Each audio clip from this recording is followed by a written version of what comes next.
여호와 하나님께서 아브라함을 부르시고 모든 생활의 근본 즉 고향과 친척과 아비 집을 떠나라 그랬어요. 그런데 고향, 친척, 아버지 집을 떠나라 했을 때 고향, 친척, 아버지의 집이 복인 줄 아는 거예요, 다. 서양 사람들은 그렇습니다. 고향, 아버지의 집, 친척 이게 복이라고 생각하는 거예요. 그런데 이제 주께서 "내가 보여줄 땅으로 가라. 그러면 내가 내게 복을 주어서 생육하고 번성하고 충만하고 정복하고 다스린 역사가 있게 할 것이다." 이렇게 약속하시고 "너는 복이다. 그러니까 너는 복이다. 너는 복의 근원이다." 말씀하셨어요. 이 말은 하나님께서 항상 함께 하셔서 인생에 필요한 모든 것을 공급하시고 채우시고 이루어 주시겠다는 약속입니다. 그래서 하시는 말씀이 너를 축복하는 자에게는 축복을 주고 너를 저주하는 자에게는 주께서 저주할 것이다. 이렇게 말씀하셨어요. 그리고 이런 사실을 축복하면 축복을 받는다라는 사실을 창세기 10장에서 이런 얘기가 나와요. 제가 풀어서 말씀해 드릴게요. 아브라함이 네겝 땅에 이르렀을 때에 그 땅의 왕이 아비멜렉이라는 사람이 있었어요.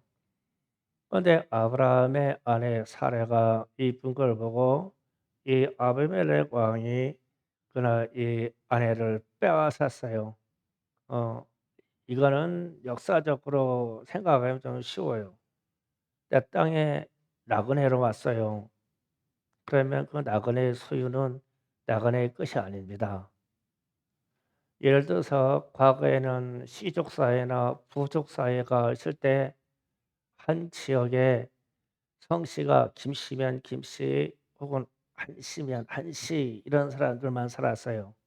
그런데 이 부족 사회에 다른 사람이 들어와서 살려고 그러면 종으로 들어가야 돼요. 다 빼앗겨요. 그래서 이 시족 사회, 부족 사회의 견고한 그 울타리 안으로 들어갈 수가 없어요. 그런데 아브라함이 거길 들어간 거예요. 물론 하나님이 인도하시는 대로 갔기 때문에 갔겠죠. 그래서 아내를 뺏겼어요. 그런데 그날 밤에 하나님이 꿈으로 나타나셔서 아비멜렉 왕에게 말합니다. 사라를 범치 못하게 하고 그녀를 돌려보내지 아니하면 너와 내 집에 속한 모든 것이 다 죽게 될 것이다. 이랬어요. 그래서 아비멜렉 왕이 깜짝 놀래 가지고 하나님께 항의를 합니다. 나는 선한 뜻으로 이렇게 하였는데 왜 나와 더불어 내 가족이 다 죽느냐고 항의를 합니다.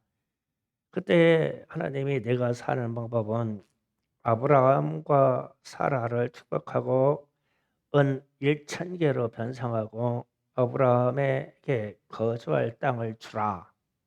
그러면 내가 살 것이다. 이랬어요. 이게 무슨 뜻입니까? 아브라함을 축복하면 내가 살 것이다. 이랬어요. 그리고 나서 주님이 하시는 말씀이 아브라함 그는 선지자라. 그가 나를 위하여 기도하리니 내가 살 것이다. 이렇게 말씀하셨어요. 아브라함이 기도해야 내가 산다. 이 뜻입니다. 그리고 나서 하나님께서 아비멜렉을 축복하사 그의 아내와 여종의 태를 열어 치료하여 출산케 하였다라고 그랬어요. 그러니까 이유는 사라를 왜 취했냐면 그 집안에 자손이 없었던 거예요, 왕이. 그래서 본처도 있고 많은 후처를 두었는데도 자녀가 없어요. 그래서 외국 여자 사라를 취하면 자녀가 생길까 해서 빼앗은 거죠. 그래서 이런 것을 아비멜렉은 나는 선한 뜻으로 세상 삶을 이렇게 한 겁니다. 근데 우리 가족이 자손도 없는데 다 죽게 하면 어떻게 됩니까? 이렇게 항의한 거예요.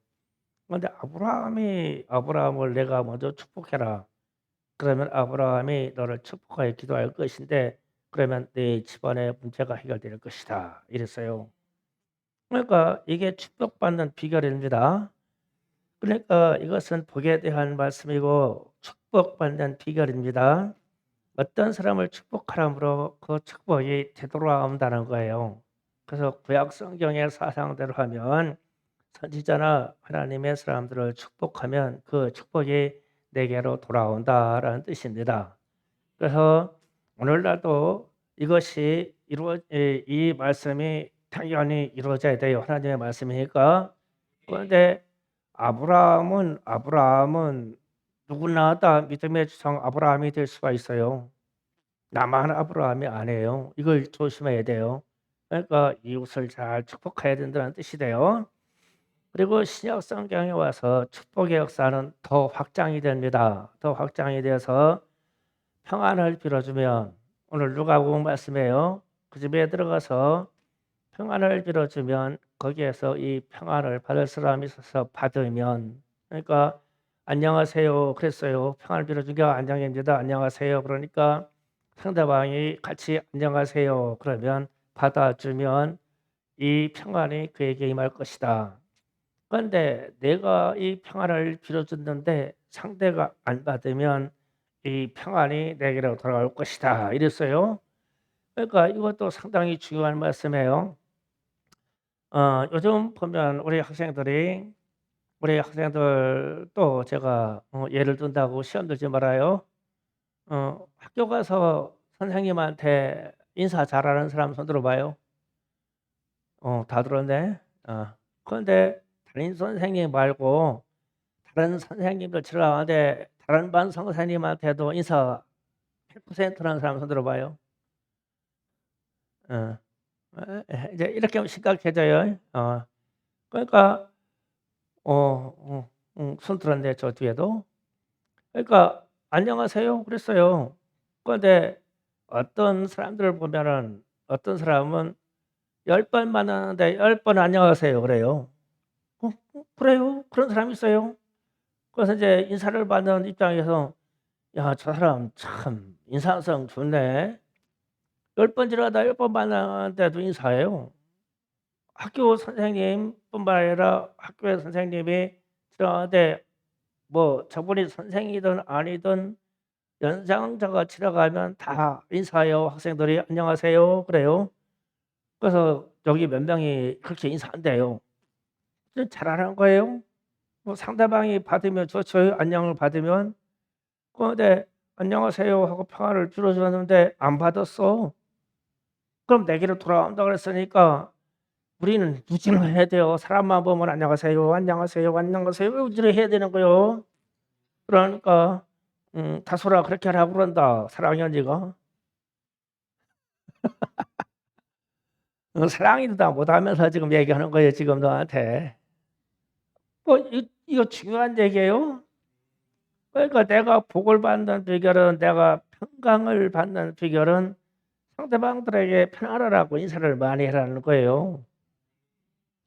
그게 사람이 뻣뻣하면 별거 아니라는 뜻이 돼요. 그래서 의식적으로 의도적으로 인사를 이웃에게 잘해요. 그냥 엘리베이터 타고 아파트 올라가는데 만났어요. 그냥 "아유 안녕하세요." 그래요. 뭐 안녕이 뭐들어 갑니까? 그러다 보면 친해지고 관계가 맺어지는 거예요. 그러니까 이렇게 해라.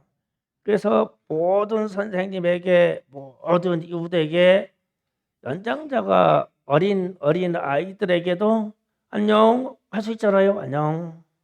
해 줘라. 그런데 안녕이라고 했는데 어떤 아이가 안 받아 요새 하도 교육이 심해서 이상한 남자가 "인사 가려면 받지 말아라." 꼬맹이들도 그래요. 이상한 사람이 와서 친한 척하건당 "도망가라." 이렇게 가르치니까 이상해지지 세상이. 그런데 아이들에게도 "안녕." 하라 이거예요. "안녕." 얼마나 좋아요. 그렇게 해라. 그러면 상대방이 받지 않으면 내게로 돌아온다. 이게 축복하라는 뜻입니다. 그런데 이제 요한복음 20장 23 절에 와서 또 더 말씀하십니다. 다 같이 한번 읽어 봅니다. 시작. "이 말씀하시고 그들의 영하사 24 시매 이르시되 성령 받으라. 너희가 너로 큰 민족을 이루고 내게 복을 주어 내 이름을" 이게 뭐 여기 어디냐? 음. 요한복음 20장 22절 23절. 오케이. 자 읽어봅니다. 시작. 이 말씀하시고 그들에게 영하사 숨을 내쉬며 이르시되 성령 받으라. 내가 아니지, 이렇게 가면 안 되지. 무슨 말씀이 저렇게 넘어가. 왜 창세기로 넘어가.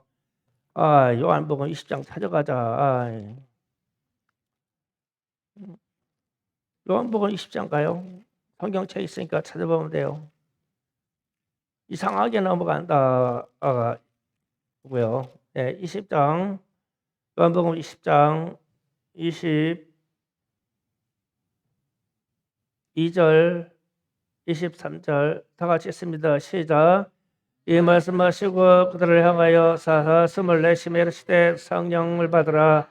누구든지 누구의 죄를 사하면 사하질 것이요 누구의 죄든지 그대로 두면 그대로 있으리라 하시니라.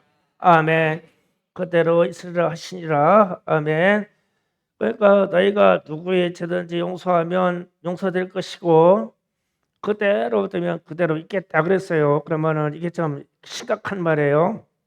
너희가 성령 받은 사람이라면 내 이웃의 죄를 적극적으로 용서하라. 용서하는 기도를 해라. 이런 뜻이에요. 그런데 그대로 두면 이 이야기는 용서하지 않는다는 뜻이에요. 용서하지 아니하면 그 죄가 너에게도 그에게도 그대로 있을 것이다. 이 얘기예요. 이거 심각해져요. 그러면 이제 성령 받으라 그랬어요. 그리고 성령 받은 사람이라고 하면 세상을 모든 사람하고 관계성으로 살 때 적극적으로 용서해라. 주님은 공생에 들어올 때도 말씀하셨어요. 용서해라. 그러면 용서될 것이요. 그 상대방이 용서를 안 받아. 미안해요. 죄송합니다. 안 받아. 그러면 그 용서는 내게로 돌아오는 거예요. 나는 내 할 바를 했으니까. 그러면 저쪽 죄는 그대로 있어요. 하나님이 처리하실 부분이에요. 그 원수의 죄에 개입하지 말아라. 하나님이 하시래요. 그런데 그대로 두면, 그러니까 내가 마음이 그냥 팍딱 쳐서 막 그대로 두면 그대로 있을 것이다. 이랬어요. 용서하지 아니하면 그 죄와 너와 너에게 그대로 있을 것이다. 이 말씀이에요. 그러면서 마태복음 16장 16절 19절 가서 또 심각한 말씀이 나옵니다. 또 읽어봅니다. 시몬 베드로가 대답하여 이르되 주는 그리스도시요 살아계신 하나님의 아들이시니이다. 예수께서 대답하여 이르시되 봐요 너 시몬아 내가 복이 있도다. 이를 내게 알게 한 이는 혈육이 아니요 하늘에 계신 내 아버지시니라.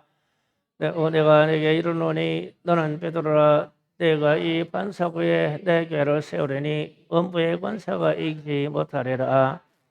내가 천국의 역사를 내게 주리니 땅에서도 무엇인지 매면 하늘에서도 맬 것이요 내가 땅에서도 무엇인지 풀면 하늘에서도 풀리리라 하시고. 아멘. 자, 여기에서 주목할 말은 천국의 열쇠라는 거예요. 천국의 열쇠. 그러니까 땅에서 매이면 하늘에서도 매일 것이다. 이 말은 쉽게 생각해야 돼요. 주님이 하신 말씀에 일관성이 있어요. 용서하지 아니하고 끝까지 그대로 두면 이 말이에요. 그냥 매어서 묶어버리면 하늘에서도 묶일 것이요.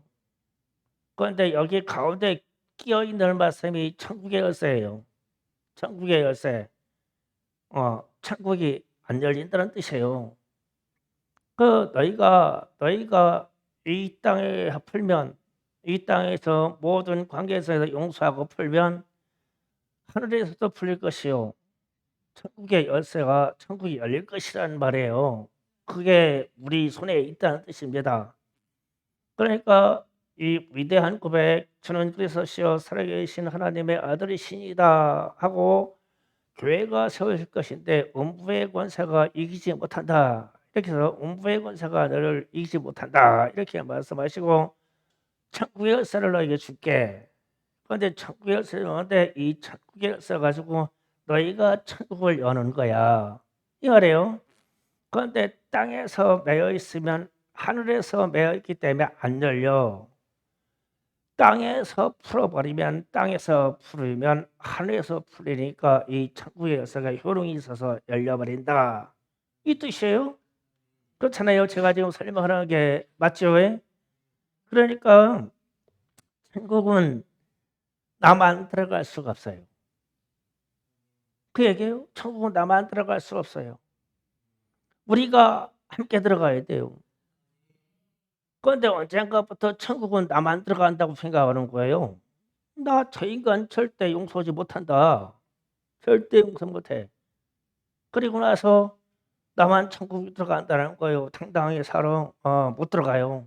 안 열려요. 안 열려줍니다. 그러면 이제 우리가 이 세상 살면서 많은 관계성이 있을 때 그러면은 나하고 원수된 저 인간이 지옥 갔으면 좋겠는데 주님은 풀고라 했으니까 전도를 하는 거예요. 예수 믿고 천국 같이 가자. 내가 아픈 거 있던 거 다 용서할게. 너도 나를 좀 용서해 줘. 우리 천국 같이 가자. 이때 천국문이 열려요. 나 절대 용서 못한다. 난 이 사세 용서가 안 돼. 절대 용서가 안 돼. 내가 하나님 앞에 가 내가 이걸 항의할 거야. 그런데 하나님이 하나님 앞에 갈 기회가 없어. 안 열리니까. 심각해져요. 그리고 나서 기도문에서도 그렇게 말씀하시는 거예요. 우리가 우리의 저 밑에요. 우리가 우리의 잘못한 사람을 용서해 준 것 같이 우리의 죄를 용서해 주시고 이 말도 똑같은 논리예요. 우리가 우리에게 잘못한 사람을 용서해 주었으니까 하나님이 나를 용서해 주셔서 천국의 문을 열어주세요. 이 얘기입니다. 그래서 우리가 관계성에서 용서가 되지 않으면 천국의 문이 안 열려요. 그래서 나 혼자 천국에 절대 나 혼자 못 들어갑니다. 원수된 그 사람하고 같이 가야 돼요. 이게 문제예요. 이게 안 되는 거예요. 그래서 오늘 말씀 축복은 되돌아오는 거예요. 내게로. 평안을 빌어주면 되돌아오고 축복을 해주면 되돌아오고 전도를 하면 복이 되돌아오고 원수를 용서해주면 용서가 되돌아오고 복이 사람들의 관계성에서 모든 사람들 관계성에서 돌아와서 내게로 오는 거예요.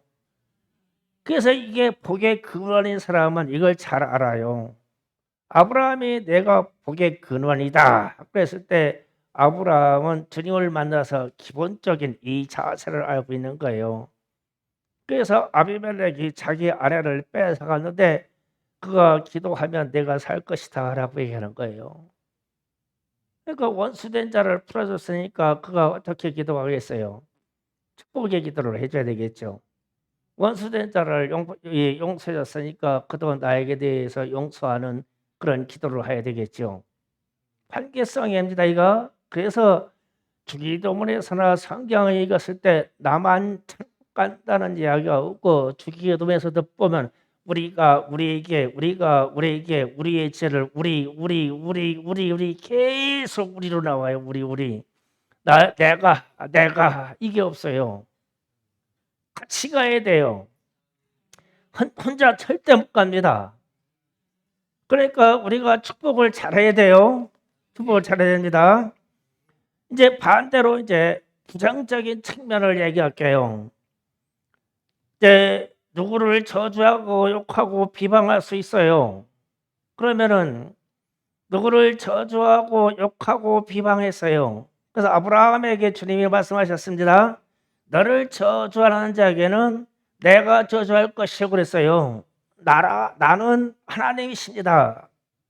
너를 저주하는 자는 하나님이 그를 저주할 거야 이 얘기예요. 그러면 욕을 잘못하면 큰일 납니다. 이 논리대로. 그래서 자, 강아지라는 욕이 있어요. 그냥 머리다 생각하세요. 제가 이 강단에서 뭔 새끼 잃어버리는 난리 나게 영상 나가면 지금. 그래서 강아지라는 욕이 있어요. 그래서 강아지라고 욕을 했어요. 그런데 보니까 그 사람이 강아지가 안 됐어요. 그럼 누가 강아지 돼야 돼요? 내가 강아지 돼야 돼요. 뭐 이렇게 되니까 이거 심각해져 이러니까. 그러니까 축복이라는 말은 좋아요. 평안을 빌어주는 건 좋다. 그것도 되돌아온다. 평안을 빌어주라. 그러면 받으면 줄 것이요. 받지 않으면 내게로 평안이 돌아온다. 그러니까 안녕하세요라는 인사는 막 무시하고 다녀라. 내게로 돌아와. 좀 이런 거는 좀 안 받는 사람이 있으면 좋겠어. 내게로 무신 돌아오니까. 그런데 이 욕설은 강아지라고 한 욕설은 상대방이 받을 일이 없죠. 안 봐도 너도 개 같다 그랬는데 그래 나는 개요 그런 사람이 어디 있겠어. 그렇지 안 봐도 그러니까 틀림없이 내가 강아지 되는 거요. 그래서 주님이 이것을 경고하기 위해서 마태복음 5장 22절에 자 같이 읽어봅니다. 시작. 나는 너에게 이르노니 형제에게 노하는 자마다 심판을 받게 되고 형제에 대하여 나아가라 하는 자에게 공의에 잡혀가게 되고 일어난 놈이라 하는 자에게 지옥에 들어가게 되리라. 아멘. 나아가라는 말이 미련한 놈이라고 하는 유대인식의 욕설입니다. 이게 미련한 놈 이런 거예요. 그런데 주님은 지옥에 들어간다고 그랬어요. 형제에게 말을 쓰면 그러니까 형제에게 예의 미련한 놈아 그랬는데 이 사람이 이 미련을 받아줄 일이 없죠. 그러니까 되돌아와서 내게로 오는 거예요. 내가 미련한 놈이 되는 거예요. 그래서 미련해서 지옥 가는 거예요. 안 깨달아져서 지옥 가는 거예요. 그래서 돌아오는 축복이다, 되돌아오는 복이다 그러면 긍정적인 측면에 대해서는 우리가 무수히 축복하고 사랑합니다. 안녕하세요. 무수히 축복하는데 이 저주성의 말도 돌아오기 때문에 이거 조심해야 된다는 거예요. 절대 조심해야 됩니다. 깊이 생각해야 돼요. 이 부분에 대해서요. 그래서 우리가 생각을 깊이 해야 되는 부분은 이 거친 언어입니다. 축복의 말은 상대방이 받아들일 확률이 많지요. 그런데 반대로 뭐 강아지니 소새끼니 뭐 미련한 놈이니 미친 놈이니 뭐 미친년이니 망할 놈아 이런 말은 상대방이 받아들일 일이 없죠. 그런데 잘 쓰지요. 이 문제가 돼요. 그래서 잘 생각하셔야 돼요. 우리 입술에 이 말이 잘 튀어나온 사람은 잘 생각해 보세요. 되돌아와요. 이 말도 내 생활과 내 인생으로 돌아옵니다. 이게 문제예요. 그래서 나와 더불어 내 주변에 개 같은 일이 생기고 미치고 팔짝 뛸 일이 생기고 우둔해져서 미련 필 일이 생기고 황소고지 부릴 일이 생기고 망할 일이 생기는 거예요. 내가 이 말을 쏟아 부어놨으니까 내 자녀들에게 내 이웃에게 그래서 이게 이 일이 내게 일어나는 거예요. 되돌아오니까 축복의 말은 가도 좋고 되돌아와도 좋은데 이 저주의 말은 상대방이 받아들일 일이 없어요. 다 내게로 돌아옵니다. 내 생활로 돌아와요. 오래도 안 걸려요. 이런 건 즉각 돌아옵니다. 이 말을 지금 제가 전하는 말에 가슴이 찔리는 사람들이 있을 거예요. 이 회개를 엄청 해야 됩니다. 이 부분에 대해서는 보통 회개해서 안 돼요. 왜 내 자녀들이 실족하고 내 이웃이 실족하느냐? 내 입술에서 나간 말 때문에 그래요. 회개하셔야 돼요. 목숨 내놓고 회개됩니다. 이런 말은. 그래서 주기도문에서도요. 용서를 말하여 금방 얘기했듯이 앞에 보면 우리가 우리에게 잘못 사람을 용서해 준 것 같이 우리의 죄를 용서해 주시고 이렇게 했어요. 이 부분이요. 이 부분이 안 되면 용서가 안 되니까 저주를 퍼붓고, 용서가 안 되니까 욕설을 해버리고, 용서가 안 되니까 비방을 하면은 내게로 돌아와요. 그래서 우리에게 시험 빠지지 않게 하시고 시험 빠질 일이 생기고 악에 빠진 일이 생겨버려요. 이 말이 내게 되돌아오기 때문에 성경은 이 말을 일괄적으로 계속 지속적으로 말씀하십니다. 그런데 우리는 이것을 기억하지 않고 관과해버려요. 가볍게 여겨버립니다. 절대 우리 주변의 이웃과 형제에게 저주의 말을 퍼부으면 안 돼요. 욕설을 하면 안 돼요. 내게 돌아와요. 금방 즉각 돌아옵니다. 그래서 이런 말을 퍼부는 사실이 있으면 회개해야 됩니다. 저도 회개해야 돼요. 저도 회개해야 됩니다. 저도 제가 이 말씀을 들으면서 이 말씀에 자유한 사람이 아니에요. 저도 인간의 인성을 가지고 있기 때문에 격한 말을 하고 그런단 말이에요.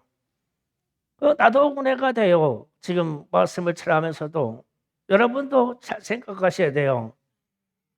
그래서 이제 이렇게 되면 우리가 이런 말을 회개하라 그러면 야 큰일 났네. 내가 내 자식 다 망쳐놨어.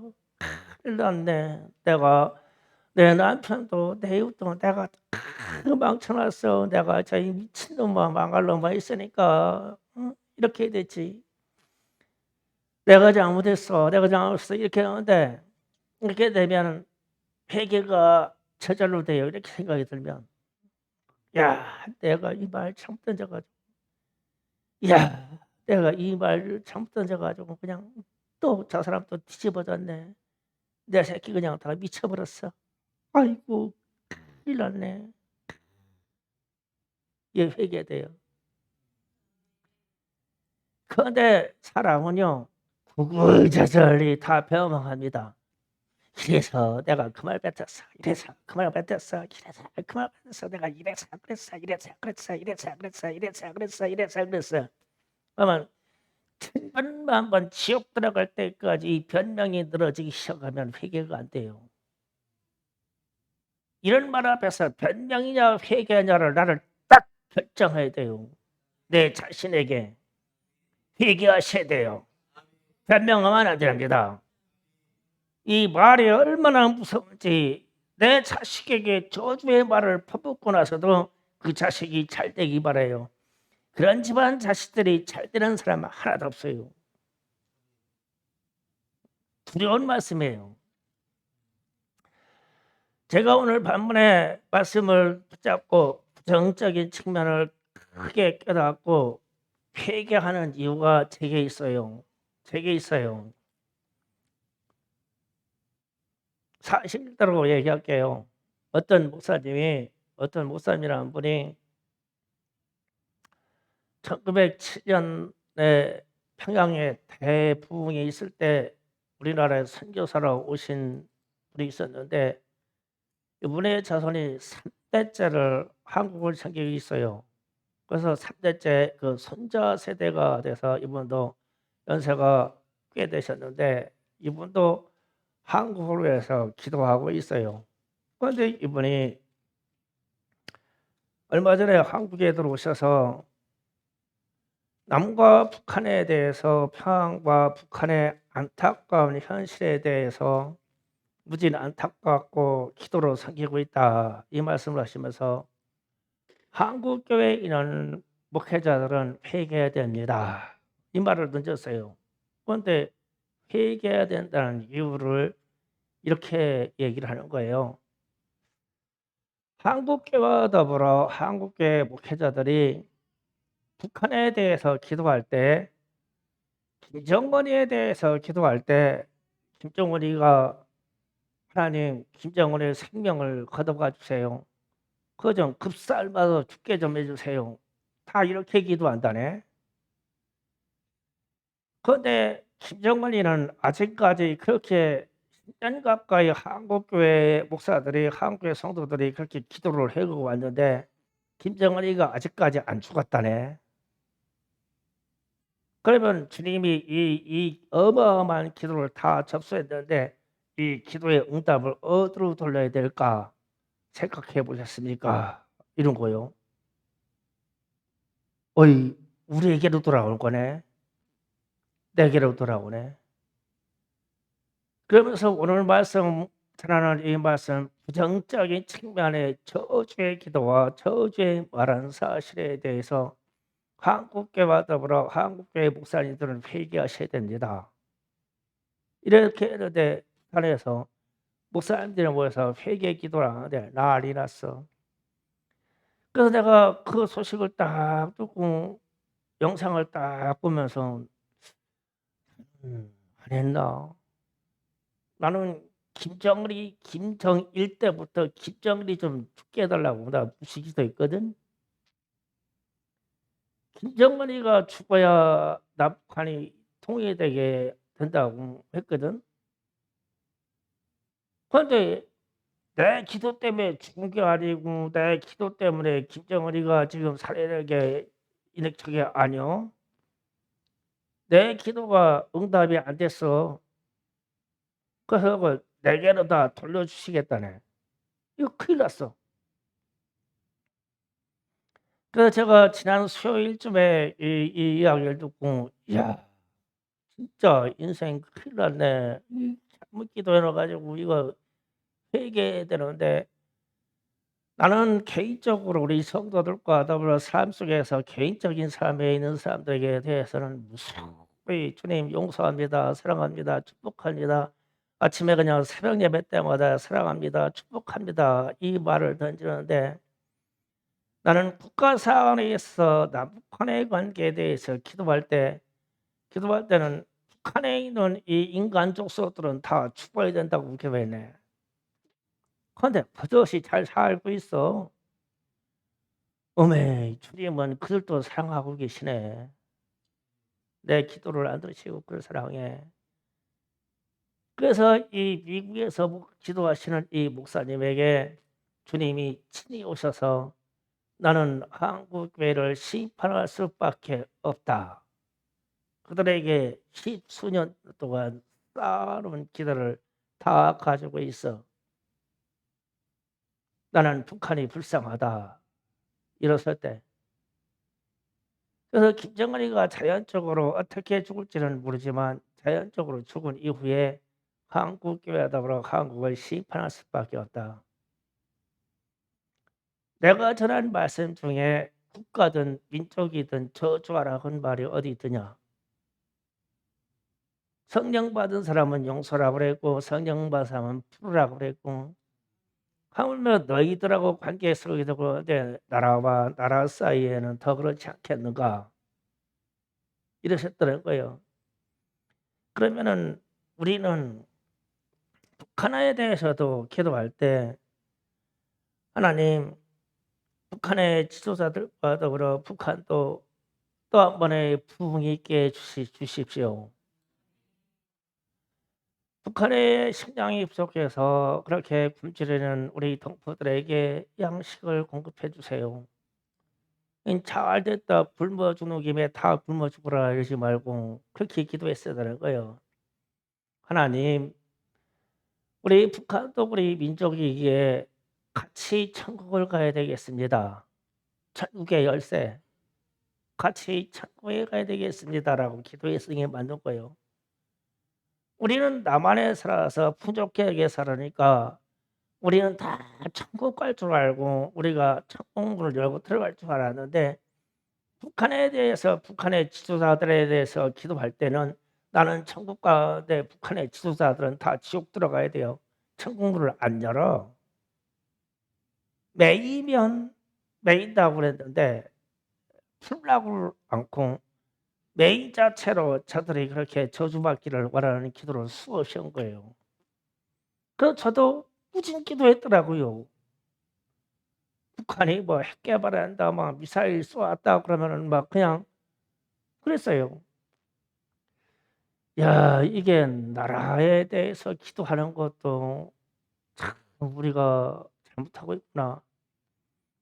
그런데 반대로 우리하고 관계성도 없는 아프리카나 아니면 중동이나 이렇게 해서 우리가 선교지에 대해서 기도할 때는 참으로 선량한 기도를 많이 하잖아요. 근데 사실 우리가 그들하고 무슨 관계가 있어요? 피가 섞였습니까? 아니면 경제 생활관이 함께 있습니까? 근데 그런 사람들은 섬기기가 쉬워요. 우리가 말하면 우리가 이 교회 공동체에서 이 안에서는 섬기기가 어려워도 우리는 외적인 사람을 섬기기에는 참 의로워요. 쉽죠? 그래서 그 얘기를 딱 돌아서 우리 민족인 남한 관계로 딱 끌고 보니까 야 이거 큰 실수했네. 이거 무진 회개할 거리구나. 그러면서 오늘처럼 말씀을 쭉 청자보면서 보니까 맞다. 왜 축복에 대해서는 아브라함에게 축복에서는 복을 빌어주면 복이 되더라는 걸 알고 그런 말 쓰기를 좋아하는데 저주하면 그를 저주하면 내가 저주하겠다. 그랬어요? 우리 주님이 너를 저주하는 자가 있으면 내가 그를 저주하겠다 그랬어요. 그런데 우리는 다 나만 아브라함이고 다른 사람들은 아브라함이 아닌 줄 알아요. 나만 믿음의 사람이고 다른 사람들은 믿음의 사람이 아닌 줄 알아. 그러니까 막 저주를 퍼붓는 거 아니에요? 그러면은 내가 아브라함인 것처럼 착각하고 있는데 진짜 아브라함을 저주를 했어? 어떻게 되는 거예요? 주님이 그 저주를 내게 시행하지 않겠냐는 거예요. 복은 되돌아오는 거니까. 근데 우리는 이런 깊은 생각을 못하고 살았어요. 그래서 우리에게 복이 많지 않고 우리에게 저주가 많아요. 내 생활 중에 내 말로 내가 생각이 미치지 못해가지고 그렇게 쏟아놓은 말들 때문에요. 언제 우리가 함께 살아있는 내 이웃과 내 자녀와 내 형제들이 잘 되기를 바라고 그렇게 축복 많이 해줬습니까? 우리는 우리로 말미암아 태어난 내 자녀와 더불어 관계성으로 맺고 있는 성도들 사이에도 온갖 비방과 저주와 욕설을 했지 많이 했지 언제 이렇게 축복했습니까? 그래서 내 꼬라지가 이 꼴이 된 거예요. 훨씬 더 성장하고 훨씬 더 아름다울 수 있는 그런 기회인데도 우리는 축복의 기회를 상실하고 산다고요. 이 말로 잘못 던져놓은 말 때문에. 그래서 제가 이야기 쉽게 해서 강아지 얘기를 한 거예요. 야, 이 강아지야. 그러고 욕설 했는데 그 사람이 그 다음 날들 봐도 아무리 봐도 개가 안 돼 있어. 세월이 지났으면 개쯤은 돼 있을 거 아니요? 여전히 사람이요? 그러면 내게로 들어와. 내 인생이 개 같은 인생이 되는 거예요. 심각한 말이에요. 그런데 주님이 그렇게 말씀하셨으니 이게 어떻게 되는 거예요? 오늘 제가 여러분에게 한 주간 동안의 기도 제목을 드립니다. 말 잘못해놓은 것, 저주를 퍼부은 것, 북한에 대해서 기도 잘못한 거, 우리 주변에서 기도 잘못한 거, 내 자녀와 내 부모 형제들에게 말 잘못한 거, 다 내게로 돌아왔사오니 주님 합당합니다. 그러나 내가 한 이 말에 대해서는 철저히 회개하기를 원합니다. 회개 외에 변명은 버리기를 원합니다. 변명하지 마세요. 그대로 회개하세요. 그 축복이 되돌아오게 해야 됩니다. 축복이 돌아와야 됩니다. 축복이 도망가 버렸어요. 우리 말로 인해서요. 축복이 돌아오게 됩니다. 자, 기도합시다. 주여 삼창하기도